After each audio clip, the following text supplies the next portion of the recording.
अल्हम्दुलिल्लाह वस्सलातु वस्सलामु अला मन ला नबी बअद। बहुत सारे लोग इस बारे में परेशान होते हैं कि हम कोई ऐसा काम ना कर बैठें कि दम आ जाए। और हमारे यहाँ चूँकि मुफ्ती भी बहुत होते हैं कि हर कोई जो है फतवा देता रहता है कि भाई ये काम हो गया तो दम आ जाएगा जी। किसी को खून निकल आए तब भी कहते हैं कि आपको भी दम आ गया। तो हम ये समझते हैं कि किस किस चीज़ पे दम आता है। तो पहली चीज़ ये समझें कि 4 चीज़ें ऐसी हैं जिनको अरकाने हज कहते हैं। अगर इनमें से कोई चीज़ रह जाए तो हज नहीं होता। उनमें से एक चीज़ है एहराम बांधना, दूसरा है यौम अरफा 9 ज़िलहिज्जा का वकूफ़ करना, वकूफ़ अरफा, और तीसरी चीज़ है तवाफ़ इफ़ाज़ा यानी हज का तवाफ़, और चौथी चीज़ है हज की सही। ये 4 चीज़ों में से कोई एक चीज़ रह जाए तो हज नहीं होता, इनको करना ज़रूरी है। अब वो चीज़ें जिन में से कोई चीज़ रह जाए तो दम दे के तो वो काम पूरा हो जाता है, उसको वाजिबात हज कहते हैं।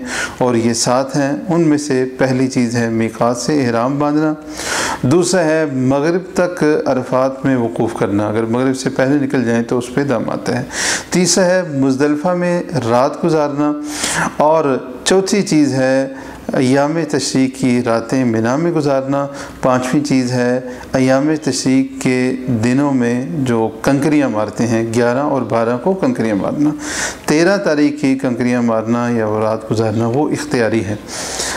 छठी चीज़ है हल्क या तकसीर करवाना यानी कि बाल छोटे करवाना या बालों को मुंडवाना, और 7वीं चीज़ है तवाफ़ विदा करना। ये 7 चीज़ें ऐसी हैं कि अगर इनमें से कोई रह जाए तो दम देना पड़ता है। और 4 जो अरकान हज मैंने शुरू में बताए हैं ये वो हैं कि जो रह जाएँ तो हज नहीं होता, उनको करना ज़रूरी होता है। इसके अलावा कोई ऐसी चीज़ नहीं है जिसके ऊपर दम हो। बहुत सारी बातें लोगों में मशहूर हैं जी, अगर किसी को खून निकल आया तो उसको दम है, ये हो गया तो तब दम है। तो ये चीज़ अच्छी तरह हमें याद कर लेनी चाहिए। अल्लाह मुझे आपको अमल की तौफ़ीक़ अता फ़रमाए। जितने भी हुज्जाज किराम तशरीफ़ लाए हैं अल्लाह ताला उनके हज को कबूल फ़रमाए। व सल्लल्लाहु अला नबी।